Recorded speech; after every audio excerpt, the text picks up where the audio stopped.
Hello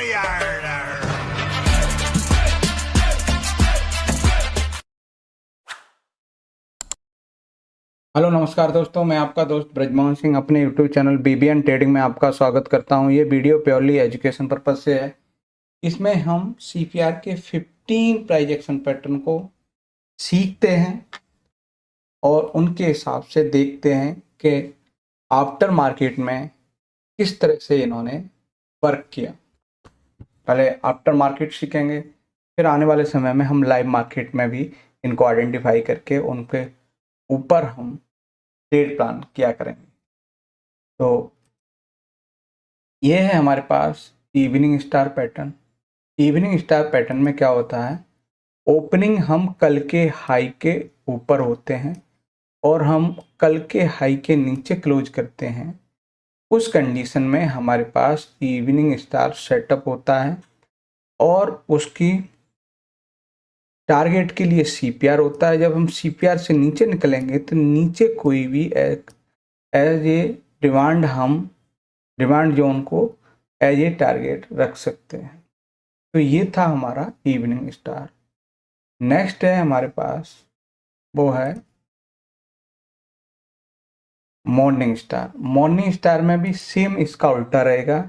हम previous day लो के नीचे ओपन हो, ठीक है, और ऊपर क्लोज कर जाए, उस कंडीशन में हमारा ये सीपीआर पहला टारगेट हो सकता है। ठीक है, उस सीपीआर के निकलने के बाद कोई भी यहाँ हम देखेंगे कोई सप्लाई जोन होगा तो सप्लाई जोन को हम एज ए टारगेट रख सकते हैं। ठीक है, इसके बाद ये है हमारे पास वर्जिन सीपीआर। जब कोई वर्जिन सीपीआर है ना, जैसे ये हमारा वर्जिन सीपीआर है, तो अगले दिन के लिए ये यहाँ रेजिस्टेंस का काम कर सकता है और प्राइस गिर सकता है। और अगले दिन ये हमारा अगर वर्जिन सीपीआर है तो प्राइस आके यहाँ से सपोर्ट लेके यहाँ से मूव कर सकता है। तो ये हमारे सपोर्ट और रेजिस्टेंस के लिए ये वर्जिन सीपीआर हम यूज कर सकते हैं। इसके बाद होता है ओडी सेटअप। ओडी रिजेक्शन है। इस ओडी रिजेक्शन में क्या है कि प्राइस, ठीक है, ओपनिंग कहाँ हो, ओपनिंग हमारे प्रीवियस डे हाई के ऊपर हो जाए और वहां से हमें 2-3 कैंडल के बाद, ठीक है, हमें वहां से रिजेक्शन फलने के बाद हम तीनों कैंडल के नीचे यानी कि 15 मिनट कैंडल क्लोजिंग करने के बाद हम यहाँ पे उसी कैंडल जो भी हमें रेंज ब्रेकआउट करेगी उसी रेंज ब्रेकआउट पर ही हमारा यहाँ एंट्री प्रोवाइड करेंगे और टारगेट के लिए प्रीवियस डे हाई उसके नीचे लिख लेंगे। तो नीचे कोई नियरेस्ट हमारा पिवट जोन या रेजिस्टेंस जोन हम इसको टारगेट के लिए यूज कर सकते हैं। इसके बाद हमारे पास ओडी सेटअप। ओडी सेटअप में क्या होगा, हम प्रीवियस डे हाई और प्रीवियस डे लो से रिजेक्ट होकर ऊपर क्लोज करते हैं 5 मिनट की चार्ट। उस कंडीशन में उसकी क्लोजिंग पर आपकी एंट्री मिलेगी। प्रीवियस डे हाई से रिजेक्ट होके हम ऊपर क्लोज करते हैं तो क्लोजिंग पर एंट्री होगी और नियरेस्ट हमारा जो पिवट होगा वो हमारा टारगेट के लिए हो सकता है। सेम इसी तरह से हम सेल साइड देख सकते हैं। इसके बाद नेक्स्ट है हमारे पास, वो है रेड कैंडल रिट्रेसमेंट। इनकी पहली कैंडल से, ठीक है, दिल की पहली कैंडल से प्राइस जब ट्रेड करता हुआ यहां से रिजेक्शन पाता है, जब रेड कैंडल फॉर्म होने लगे तो हम रेड कैंडल के फॉर्म होने के बाद उसकी क्लोजिंग पर आपकी एंट्री प्लान करेंगे और उसका जो लो होगा वो एज ए टारगेट रख सकते हैं, रेड कैंडल रिट्रेसमेंट। चलिए नेक्स्ट, इसका अपोजिट रहेगा green candle. Green candle retracement क्या है कि दिन की पहली कैंडल, ठीक है, और प्राइस ट्रेड करता हुआ छोटी छोटी कैंडल से हम इसी लो के पास जब ग्रीन कैंडल फॉर्म होने लगे तो प्राइस है ना इस हाई के टारगेट के लिए हम अपना ट्रेड प्लान कर सकते हैं स्टॉप लॉस यही लो रहेगा। ठीक है, अगला हम देखते हैं जो सेटअप है वो है एम रिवर्सल। एम रिवर्सल में क्या है, प्राइस ट्रेड करता हुआ फर्स्ट हाई बनाए और रिट्रेस करने के बाद दोबारा उस हाई के पास से जब रेड कैंडल फॉर्म होने लगे तो उस रेड कैंडल की क्लोजिंग पर आपकी एंट्री होगी और जो हाई बनेगा दोनों में से वो एसएल रहेगा और जहां से रिट्रेट किया है वो आपका टारगेट के लिए हो सकता है। सेम ऐसे ही opposite W reversal. W reversal में भी आपका प्राइस ट्रेड करता हुआ फर्स्ट लो बनाए और वहां से रिजेक्ट होके दोबारा उस लो के पास आए और ग्रीन कैंडल फॉर्म होने लगे तो प्राइस वहां से इस रिजेक्शन पॉइंट तक के टारगेट के लिए हम प्लान कर सकते हैं। एसएल के लिए यही लो आपका एसएल रह सकता है। इसके बाद नेक्स्ट है हमारे पास वो है पिवट प्रेशर ट्रेड। इसमें ओपनिंग हम सीपीआर के अंदर हों और बाहर क्लोज करते हैं, टारगेट के लिए नियरेस्ट हम पिवट रख सकते हैं।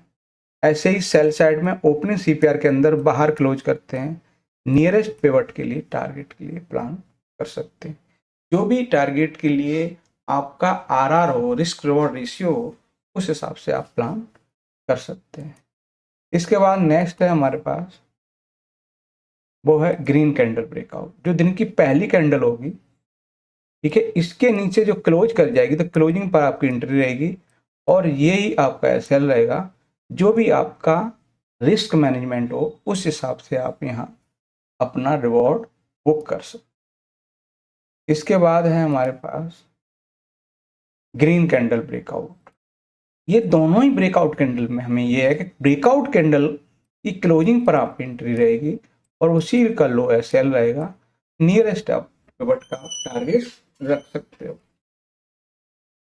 इसके बाद हमारे पास में ये है gap up rejection. Gap up होने के बाद में पहली कैंडल रेड होनी चाहिए और रेड कैंडल की क्लोजिंग पर ही आपकी एंट्री होगी और उसी के हाई का एसएल रख के हम प्रीवियस डे हाई या सीपीआर का टारगेट कंसीडर कर सकते। इसके बाद हमारे पास गैप डाउन रिजेक्शन। याद रहे कि गैप डाउन के बाद ग्रीन कैंडल बननी चाहिए, ग्रीन कैंडल की क्लोजिंग एंट्री रहेगी और आपका ये एसएल रहेगा और आपका टारगेट आपका प्रीवियस डे लो, फिर आपका जो भी नियरेस्ट पिवट होगा वो आपका टारगेट कंसीडर कर सकते। फाइनल रहेगा सीपीआर ब्रेकआउट। इस पैटर्न में क्या होता है कि प्राइस इसी सीपीआर के अंदर ट्रेड करता रहे काफी टाइम में, तो उसके बाद जब अपसाइड या डाउन साइड क्लोजिंग दे तो हम उस जो क्लोजिंग वाली कैंडल है उसी के एसएल रख के या फिर सीपीआर का हम एसएल कंसिडर करके और हम यहाँ से प्लान अपसाइड या डाउन साइड कर सकते हैं। अब हमें और इम्पोर्टेंट समझना है कि हमारे पास जब सीपीआर बनता है ना उसमें क्या इंटरप्रिटेशन कर सकते हैं।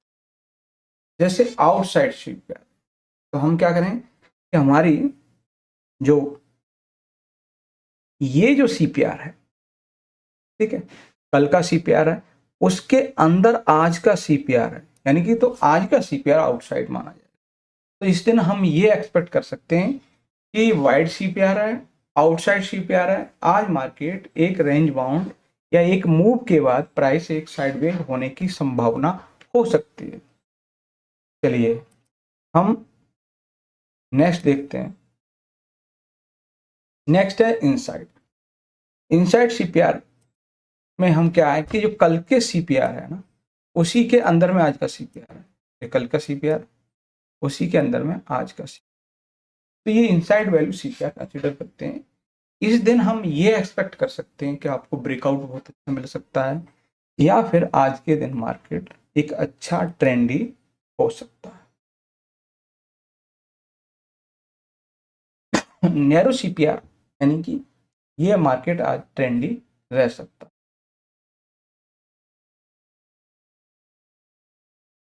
अब बात करते हैं ईबीएम का इंटरप्रिटेशन। ईएमए जो है ना, अगर ये वाइड ईएमए मतलब ईएमए की डिस्टेंस ज़्यादा है तो हम ये एक्सपेक्ट कर सकते हैं कि प्राइस एक रेंज में ट्रेड कर सकते हैं। स्लोपी ईएमए का मतलब है कि ईएमए ट्रेंडी है तो मूव एक ट्रेंडी मिल सकता है। फ्लैट ईएमए का मतलब प्राइस एक रेंज में ट्रेड कर सकता है क्योंकि फ्लैट ईएमए है। ये आपका इंटरप्रेशन।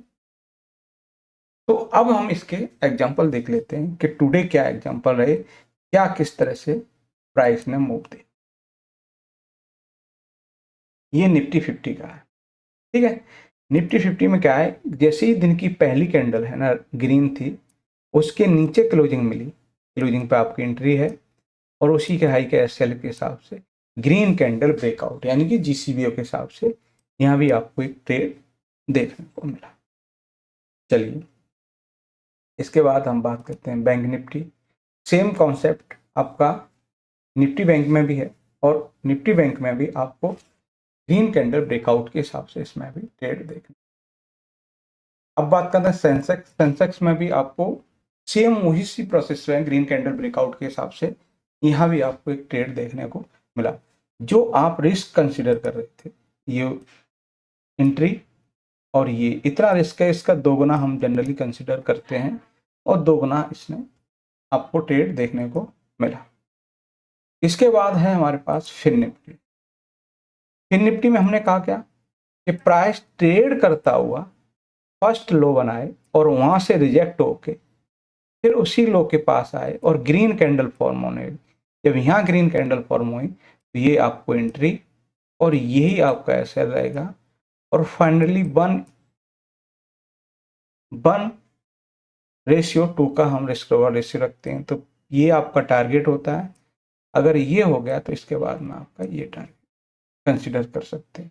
जनरली हम 1:2 है तो हमें यहाँ अच्छा से टारगेट हिट होता हुआ दिखा। इसके बाद हम नेक्स्ट है भारतीय एयरटेल। भारतीय एयरटेल में भी आपको डब्ल्यू पैटर्न के हिसाब से आपको ये टारगेट और ये दोनों टारगेट आपको इसमें भी देखने को मिला। नेक्स्ट है हमारे पास एक्सिस बैंक। एक्सिस बैंक में हमने क्या किया, जो ग्रीन कैंडल थी और उसी के पास से जब ग्रीन कैंडल फॉर्म होने लगे तो हमने ग्रीन कैंडल के हिसाब से यहाँ अपनी एंट्री रही और वही लो एसएल रहा और 1:2 इसमें भी एक बढ़िया ट्रेड और फाइनली ये और ये आपका टारगेट इसमें भी अचीव होता हुआ दिखा ग्रीन कैंडल रिट्रेसमेंट के हिसाब से। नेक्स्ट है हमारे पास एयू स्मॉल फाइनेंस बैंक। ये क्या है, ये दिन की पहली रेड कैंडल थी, ठीक है। तो प्राइस जब ट्रेड करता हुआ उसके पास गया, जब रिजेक्ट होके रेड कैंडल क्लोज होने लगी तो ये आपकी एंट्री रही और यही हाई एसएल रहा और 1:2 फाइनली ये आपका टारगेट कंसीडर किया जा सकता है। इसके बाद है buyer crop science. Buyer crop science में हम देखते हैं कि इसमें भी आपको ग्रीन कैंडल रिट्रेसमेंट के हिसाब से इसमें भी आपको फाइनली एक बढ़िया ट्रेड यहाँ पे इस टारगेट के लिए यहाँ भी प्लान किया जा सकता है। अगला है कोल इंडिया।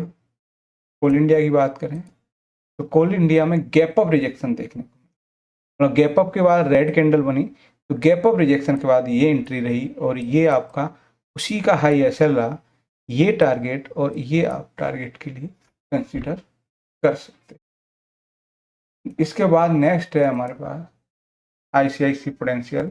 आईसीआईसी प्रूडेंशियल में हमारे पास में हम प्रीवियस डे हाई के ऊपर रिजेक्ट होके क्लोजिंग दी है तो क्लोजिंग पे आपकी एंट्री रहेगी और वही लो एसएल रहेगा और 1:2 इसमें भी ओडी फॉर बाई के हिसाब से उस पैटर्न के हिसाब से यहाँ भी आपको एक बढ़िया ट्रेड देखने को मिला।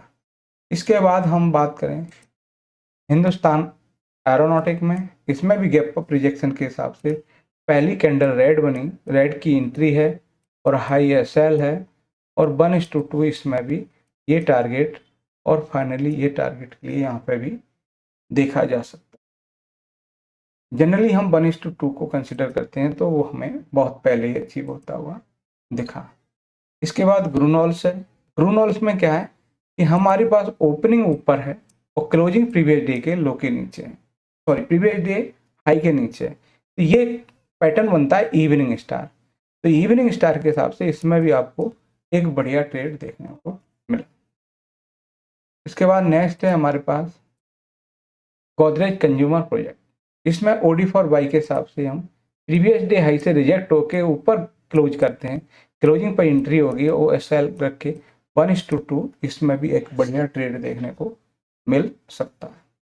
इसके बाद लास्ट जो है बहुतों में चार्ट में देखने को मिला है। बाकी हम बर्जर पेंट की बात करें, बर्जर पेंट में रेड कैंडल ब्रेकआउट, यहाँ क्लोजिंग मिल गई, यही आपका एसएल रहेगा और 1:2 के हिसाब से इसमें भी आपको एक बढ़िया ट्रेड दिखा RCBO यानी कि रेड कैंडल ब्रेकआउट के हिसाब से।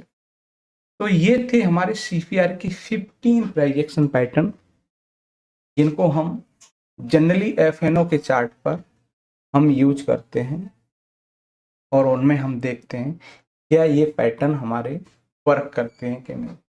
तो वीडियो अच्छा लगे तो लाइक शेयर कमेंट्स और चैनल को सब्सक्राइब करें। नमस्कार साथी।